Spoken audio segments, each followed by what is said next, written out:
अरहत वाङ्मय में कहा गया है, क्षणम जानाहि पंडिये। पंडित तुम क्षण को जानो, समय को जानो। श्री 6 द्रव्य बतलाए गए हैं जैन दर्शन में। 2 वर्गीकरण हैं, एक षड्द्रव्य का वर्गीकरण है। 6 द्रव्य, धर्मास्तिकाय, अधर्मास्तिकाय, आकाशास्तिकाय, काल पुद्गलास्तिकाय, जीवास्तिकाय, ये 6 द्रव्य हो जाते हैं।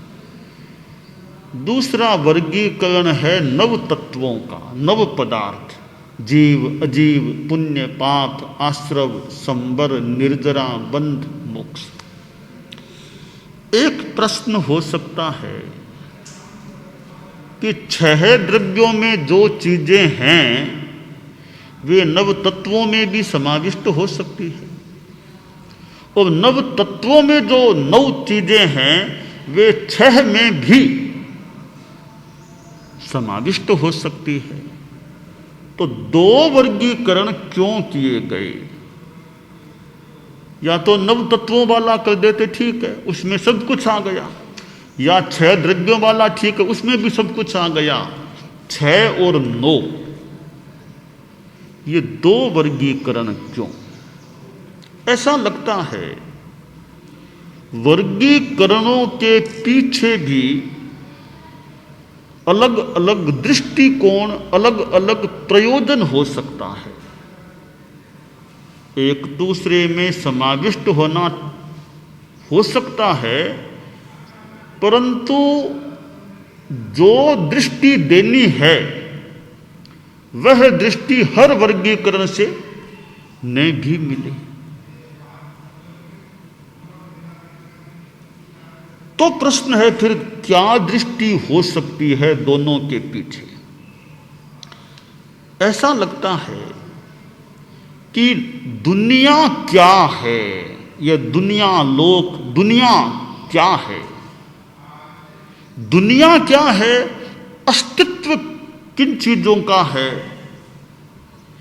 इस बात को बताने के लिए 6 द्रव्यों को समझना अपेक्षित है। अस्तित्ववाद क्या है, यह है दुनिया में, यह बताना है तो 6 द्रव्यों का वर्गीकरण बड़ा सुंदर है अस्तित्ववाद को बताने के लिए। नव तत्वों का वर्गीकरण है, वह है अध्यात्म की साधना के संदर्भ में। हमने अस्तित्व जान लिया, अभी दुनिया में जीव है अजीव है जान लिया, धर्मास्तिकाय आदि आदि हैं, ये ठीक है, एक अस्तित्व का ज्ञान हो गया। परंतु एक जिज्ञासु कहता है अस्तित्व तो ठीक है, मुझे तो साधना करनी है, मुझे तो आत्मा का कल्याण करना है। आत्मा के कल्याण के लिए जो जो जानने की खास खास चीजें हैं वे मुझे संक्षेप में बताओ। तो वहां धर्मास्तिकाय अधर्मास्तिकाय इन 6 द्रव्यों को बताने की अपेक्षा ये जीव अजीव पुण्य पाप आश्रव संबर निर्जरा बंध मोक्ष इनको बताना चाहिए। इनसे आदमी अध्यात्म की साधना में आगे बढ़ सकता है। अब पुण्य पाप आश्रव संबर निर्जरा बंध मोक्ष ये सारे के सारे धर्म अध्यात्म से जुड़े हुए तत्व हैं। इनमें आत्मा की बात भी आ गई, जीव अजीव में आत्मा भी आ गई है, आत्मवाद भी आ गया, कर्मवाद भी आ गया, लोकवाद भी आ गया, कितने वाद 9 तत्वों में आ गए। तो यह है उपयोगितावाद, यानी अध्यात्म की दृष्टि से नव तत्वों को समझने की उपयोगिता है। 6 द्रव्य हो गया अस्तित्ववाद और नव तत्व हो गया अध्यात्म के संदर्भ में उपयोगितावाद। यों देखा जाए तो जीव अजीव इनमें सब आ गए। जीव अजीव में पुण्य पाप आश्रव संवर निर्जरा बंध मोक्ष सब आ गए। परंतु अति संक्षेप से आदमी फिर क्या समझे न समझे तो थोड़ा विस्तार कर दिया। भी तुम्हें धर्म की बात को जानना है तो पुण्य को जानो, पाप को जानो, आश्रव को जानो, संवर निर्जरा सबको जानो, बंध को जानो, मोक्ष को जानो, तो तुम साधना की दिशा में अच्छी तरह आगे बढ़ सकोगे। इसलिए जो दीक्षा लेते हैं, साधु साध्वी बनते हैं, उनको पहले नवतत्वों का ज्ञान अच्छा ठीक होना चाहिए। उनकी समझ ओळखना, नवतत्व की ओळखना, पहचान, स्पष्टता हो जानी चाहिए, क्योंकि ये बेस है, बेस एक आधार है साधुपन का भी। तो वह ज्ञान तो होना चाहिए। और यूँ सम्यक्त्व के लिए भी नवतत्वों का ज्ञान होना अच्छा है। तो हमने जाना या बताया अस्तित्ववाद के संदर्भ में 6 द्रव्यों वाला वर्गीकरण है, और अध्यात्म के संदर्भ में उपयोगितावाद के विषय में हम बात करें तो नव तत्वों का वर्गीकरण ठीक प्रतीत हो रहा है। 6 द्रव्यों में 5 तो अस्तिकाय हैं, पंचास्तिकाय। अस्तिकाय 5 हैं, धर्मास्तिकाय, अधर्मास्तिकाय, आकाशास्तिकाय, पुद्गलास्तिकाय, जीवास्तिकाय। अस्तित्ववाद की ये चीजें हैं। काल भी द्रव्य, वो अस्तिकाय नहीं कहलाता, वो काल है। उसके यों प्रदेश नहीं होते जैसे अन्य द्रव्यों के हैं। ये 6 द्रव्य हैं। इनमें पंचास्तिकाय की बात भी है। पंचास्तिकाय में 5 अस्तिकाय एक उपकारक तत्व भी है। देखिए, धर्मास्तिकाय अगर न हो, चलना फिरना हाथ हिलाना कुछ नहीं हो सकता। हम जो ये गति करते हैं, चलते हैं, हाथ हिला रहे हैं, आंखें भी हिल रही है, ये जो संपूर्ण गति क्रिया, चलना तो स्थूल है, आंख हिलना, हाथ हिलना भी गति है। इस सारी गति का जीव और पुद्गल की और भी पदार्थ हैं। मान लो कोई मिट्टी उड़ के चली गई तो वो उसने भी गति की है। तो गति में धर्मास्तिकाय का सहयोग चाहिए, उसके बिना गति हो ही नहीं सकती।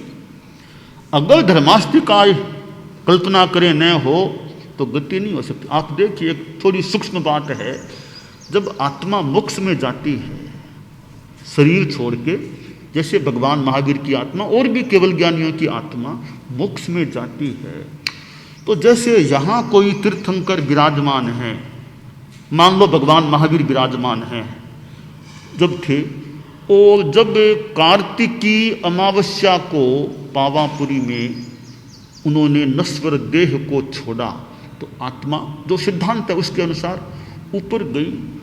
ऊपर जाते जाते जहां लोकाकाश की सीमा है उसके पार नहीं जा सकी, अलोक में नहीं जा सकी। आपकी जानकारी के लिए, यह संपूर्ण आकाश है। आकाश अपने आप में एक है, परंतु उसके 2 विभाग हैं, एक लोकाकाश और दूसरा अलोकाकाश। संपूर्ण आकाश में थोड़ा सा हिस्सा लोकाकाश का है, जिसमें प्राणी, पुद्गल ये चीजें हैं, धर्मास्तिकाय आदि हैं। एक छोटा सा हिस्सा है आकाश का, मानो कि एक समुद्र के बीच में कोई छोटा सा टापू सा है ये लोकाकाश। आपने कभी वो जैन प्रतीक देखा होगा? जैन प्रतीक करीब करीब वैसा या वैसा मान लो, वो लोकाकाश का एक आकार है। तो मैं ये बता रहा हूं कि भगवान महावीर की और भी केवल ज्ञानियों की आत्मा लोक के पार नहीं जा सकी। क्यों नहीं जा सकी? कि लोकाकाश में तो धर्मास्तिकाय है, अलोक, लोक के बाद अलोक, अलोक में धर्मास्तिकाय नहीं है, इसलिए वो आत्मा आगे नहीं जा सकती, बस वहीं तक जाकर ठहर जाती है। अलोक में आत्मा नहीं जा सकती।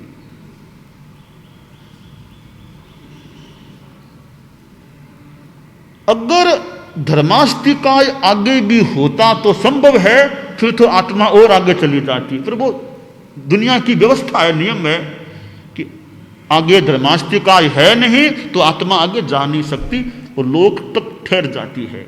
अलोय परिहया सिद्धा, अलोक तक, यानी अलोक की सीमा में आगे आगे नहीं जा सकती आत्मा। तो धर्मास्तिकाय गति क्रिया में सहायक तत्व है हमारे लिए। अधर्मास्तिकाय है वो विपरीत, अगति, स्थिति, गति निरोध, गति निवृत्ति, ठहरना, इसमें सहायक है।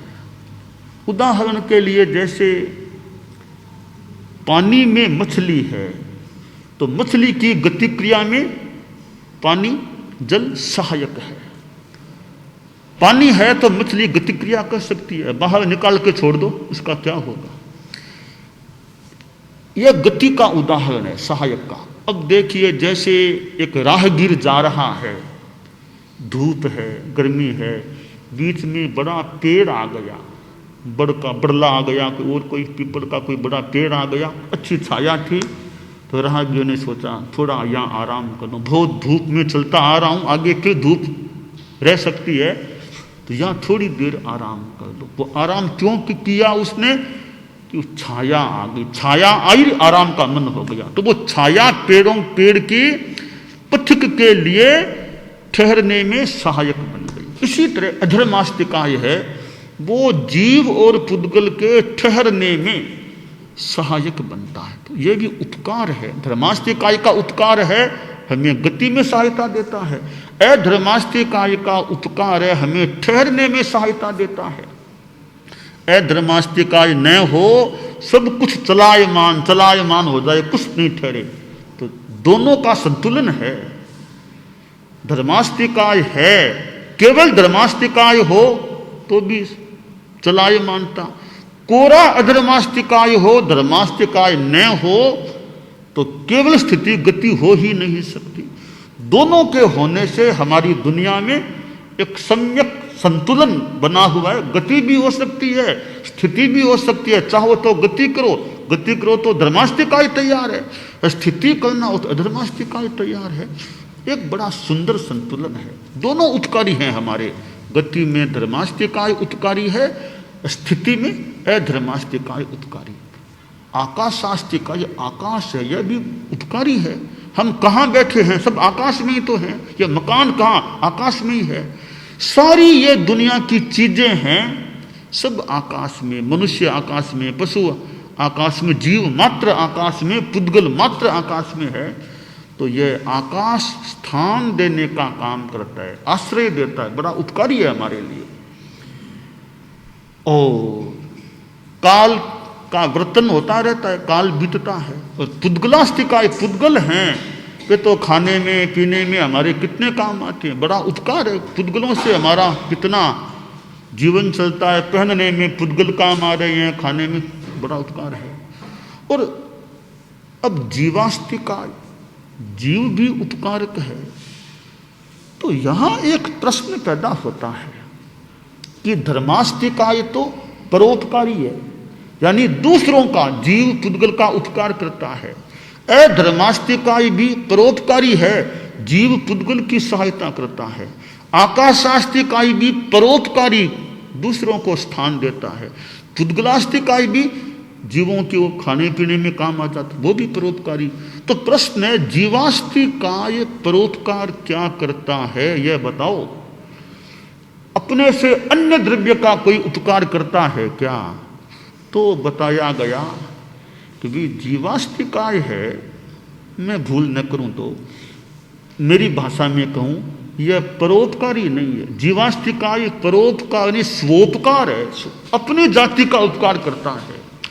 आचार्य उमा स्वाति एक बड़े आचार्य, जिनका तत्वार्थाधिगम सूत्र है, बहुत महत्वपूर्ण ग्रंथ है, संस्कृत भाषा में है, उसकी कितनी व्याख्या लिखी गई है। तत्वार्थ राजवार्ति क्या, तत्वार्थ भाष्यानुसारिणी वृत्ति क्या, उसकी कितने इनकी व्याख्या हैं। तो उमा स्वाति ने तत्वार्थाधिगम सूत्र में बड़ा सुंदर कहा है, परस्परोपग्रहो जीवाना, कि जीव हैं ये दूसरे धर्मास्तिकाय अधर्मास्तिकाय इनका उपकार नहीं करते, पर जीव जीव आपस में उपकार करते हैं। एक जीव दूसरे का उपकारक है, दूसरा उसका परस्पर उपकार करते हैं। यह पारस्परिकता का सिद्धांत जीवास्तिकाय से जाना जा सकता है। एक दूसरे का सहयोग, हालांकि है अपनी जाति में, अपने जाति में उपकार है, पर एक दूसरे का उपकार है। एक शिक्षक विद्यार्थी पर उपकार करता है, उसको पढ़ाता है, विद्यार्थी के कारण से शिक्षक को आजीविका मिलती है, उसका उपकार हो गया। कोई बीमार हुआ, दूसरे ने सहायता कर दी, वो हुआ, उसने उसकी सहायता कर दी। आप लोग घर में रहते होंगे परिवार में, आप भी देखिए घर में 5, 7, 10 मान लो मेंबर्स हैं, परस्पर उपकार कैसे होता है। एक आदमी बाजार से साग सब्जी लेकर के आता है, वो काम कर देता है, वो साग सब्जी सबके कितनों के काम आती है, उपकार हो गया। कोई साग सब्जी आटा आदि की रसोई बनाता है, तो वो रसोई कितनों के काम आती है, उपकार हो गया। कोई घर में और पानी आदि की व्यवस्था का काम देख ले, कोई और सारा कमाई का आर्थिक व्यवस्था देख ले, तो वो काम मानो पूरे परिवार के लगभग या सबके काम आते हैं। एक दूसरे का सहयोग, मैं तुम्हारा सहयोग करता हूं, तुम मेरा सहयोग करो। हमारे संतों में भी मैं देखता हूं या देखा है, एक ग्रुप है संतों का, एक साधु गोचरी के लिए गया, उसका लाया गया आहार कितनों के काम आता है। एक साधु पानी के लिए गया, उसका लाया हुआ पानी कितनों के काम आता है। एक ने जगह साफ कर दी, एक ने वो लूणा आदि धो दिए। ऐसे मिलजुल कर काम करते हैं, पारस्परिक सहयोग होता है। तो ये 6 द्रव्यों की एक थोड़ी सी बात है कि उपकार करने की वृत्ति, तो 6 द्रव्यों में और ये जीव में जो है वो पारस्परिक उपकार, जीव जीव का उपकार की बात है। काल नाम का द्रव्य है, काल समय, समय बीतता है। क्षणम जाना ही पंडिते, शास्त्रकार ने अति यानी बहुत संक्षेप में बात कही है। क्षणम जाना ही पंडिये, 3 शब्दों का सूत्र है। क्षणम जाना ही पंडिये, आप लोग चाहो तो याद भी कर सकते हो। क्षणम जाना ही पंडिये, क्षणम जाना ही पंडिये, क्षणम जाना ही पंडिये। पंडित, क्षण को जानो, समय को जानो, समय का महत्व समझो, समय का अंकन हो। समय का अंकन हो, जागे शुभ संस्कार, समय का अंकन हो। शुद्ध बने व्यवहार, समय का अंकन हो। जागे शुभ संस्कार, समय का अंकन। आश्रय आश्रय, तो समय का अंकन करें, महत्व आंकें। हालांकि समय हमें फ्री में मिलता है, बिल्कुल फ्री, कोई पैसा नहीं लगता समय को लेने के लिए, फ्री में मिलता है। पर फ्री का भी हम अंकन करें। ऐसा नहीं कि फ्री में मिला क्या अंकन करना। एक तो किताब आदमी खरीद के लाए, एक फ्री में दे दी, तो फ्री में दे दी तो फ्री को भी ऐसे नहीं बेकार कहीं छोड़ दी कर दी, फ्री का भी अच्छा उपयोग होना पढ़ने में। तो समय हमें सबको फ्री में मिलता है तो उसका बड़ा महत्व है। समय एक संपत्ति है, एक धन है, संपदा है, उसको हमें बेकार नहीं गंवाना चाहिए, उसका बढ़िया उपयोग करना चाहिए। जैसे आदमी, खासकर कंजूस आदमी, पैसे को थोड़ा थोड़ा सोच सोच के कहीं कहीं लगाता है, ऐसे हम भी सोचें, समय को भी सोचें कहाँ कहाँ लगाएं, किस काम में लगाएं, बेकार के गलत कामों में हमारा समय न लग जाए। तो समय का हम अंकन करें। देखिए, दुनिया में बढ़िया आदमी वह होता है जो अपने समय का बढ़िया उपयोग करता है। दुनिया में घटिया आदमी वह होता है जो अपने समय का घटिया उपयोग करता है। तो बढ़िया हमें बनना है तो समय का बढ़िया उपयोग करें। घटिया रहना है, घटिया बनना है, फिर आप जानो, हम जानो, जो भी जानो, हम घटिया क्यों बने? जितना हो सके बढ़िया बने। उसके लिए एक सूत्र है, अपने समय का बढ़िया उपयोग करो। अपने समय को बढ़िया कामों में, बढ़िया कार्यों में लगाओ, आत्म कल्याण में, अध्यात्म में, धर्म में लगाओ, अच्छे में लगाओ, तो हम अच्छे बन सकेंगे। तो अच्छा बनना है तो अच्छा काम करो, समय को अच्छे काम में लगाओ। और बुरे काम में समय लगाएंगे, लगाओगे, कोई लगाएगा तो बुरा बन सकेगा। हम बुरा न बने, हम घटिया न बने, हम अच्छे रहें और अच्छे बने। इसलिए समय का हमें अच्छा उपयोग करना चाहिए। दानान सिद्धम अभयभयानम सच्चेषु या अणवज्जं वयन्ति तवेषु या उत्तमं भचेरं लोगुत्तमे समणे नाय पुत्ते। अरहंता मंगलम, सिद्धा मंगलम, साहू मंगलम, कैवल्ली पन्नतो धम्मो मंगलम। अरहंता लोगुत्तमा, सिद्धा लोगुत्तमा, साहू लोगुत्तमा, कैवल्ली पन्नतो धम्मो लोगुत्तमो। अरहंते शरणं पवज्जामि, सिद्धे शरणं पवज्जामि, साहू शरणं पवज्जामि, कैवल्ली पन्नतं धम्मं शरणं पवज्जामि।